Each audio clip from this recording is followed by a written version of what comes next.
So I want to take you on a trip up Route 8 from Pittsburgh to Butler.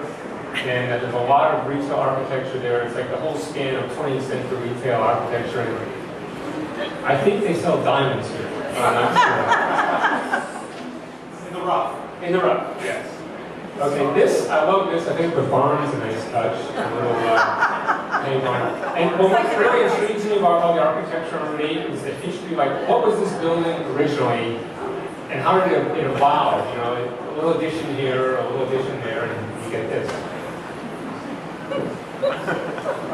Okay, this is a landscape materials company. I think it's in Valencia, but that's a real caboose. And hiding behind a steel shed. And I love it because you know everybody stops there. We did. It's like, hey, there's a freaking caboose on the side of the road. So they sell a lot of rarefied. So this one, I think did it start as a machine shop or did it start as a garage? I think in the 70s somebody said, hey, I can do this to the facade. We can sell some really groovy candles. And then 20 years later, they painted it green. This one, does anyone know this place? It's called the Mansion. And I actually attended a wedding here 20 years ago before I even moved to Pittsburgh. And we were driving down Route 8, and I practically made her slam on the brakes. And it's on this beautiful park setting, and it's just kind of a nice change from all the other stuff. Now this stuff, this interested me because, well, it's kind of boring. But it's like this 1970s commercial building kind of disguised as a house. And there's this huge range of retail architecture, and that's what just really makes Route 8 kind of interesting. There's a fair amount of little drive-in places, and I'm sorry, but you can put brick veneer on it. Everyone knows this is an ice cream shop, okay? But I just love these little places. Like you're driving around, oh, what the hell is that? I mean, it's kind of neat. I love this one. This is on there's a place up there that sells landscaping stone and railroad ties. But I love the fact that they didn't really do much to it. I mean, can't you see yourself getting a burger at this place? I mean, and all they did is they just put their sign on it. I just love that they didn't really do anything to it. It's this cool little slanty 1950s burger joint. Here we go. This one, of course, some of these buildings, they're still used the way they're supposed to be. This thing has like 4-foot wide cantilevers. I don't think the roof is more than like 2x8s. And you know, here's my partner in crime getting an ice cream.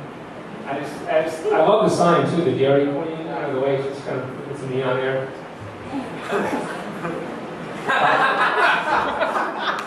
I hear the omelets are really good.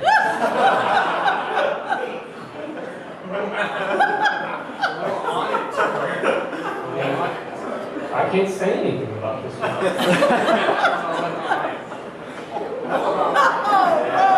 Okay, if you're gonna go all the way. It's crazy, it's awful, it's gaudy. I love it. Where is it? Oh gosh. Somewhere between here and Butler. Set up 228. This building is clad entirely in aluminum sheet. And I'm not sure if it's a spaceship or it's a stealth fighter. But the funny thing is, you know, we stopped, and you know, this was on a Sunday that we stopped, and the time it took me to take about half a dozen photographs, 3 or 4 cars stopped to see if they were open. Now, there's quite a bit of metal cladding on Route 8, and the thing about this one is, you know, whatever you think about it aesthetically, it looks like it was designed for a very specific business, but that business has left. So now you have these new businesses, and they don't quite really fit whatever the original thing. Oh, I love this one. Okay. Alpine pools, simple box, love the sign, love the pool that's lashed to the facade. Right? Frankie, the sign isn't big enough. Get one of our pools so they know what we do. Come on. They're a wonderful company, but I think the metal cladding scared them, so they decided they needed to put a water wheel halfway through the building. There's a little A-hook there too. This one actually, I really like this building because it's really honest. You know, it was built in the 60s with a certain time and place.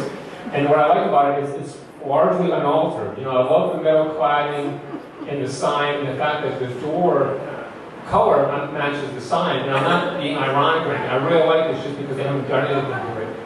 This is another building, and it's kind of the same thing. They really haven't done anything to it. I'm not sure if they should or not, but it's just really weird that some of the stuff gets remodeled over and over again, and some of it just remains, you know, like this, you know, snapshot at a certain time. Is this architecture without architects? No, they got architects. No, I think it's architecture. I mean, this one I love just because it's a really simple building. It doesn't scream. It just does what it's supposed to do. You know, I love the brick. I love the signage. I'm not being ironic, people. I like this building. The same thing with this one, okay? Like, maybe it's because I grew up in the 70s when everyone was about back to the country. And because this was built in the 50s, and it's so different because it's so precise.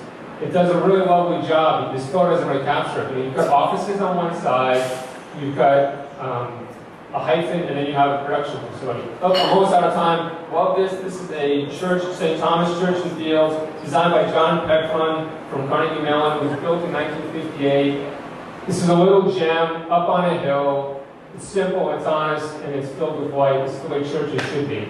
Thank you.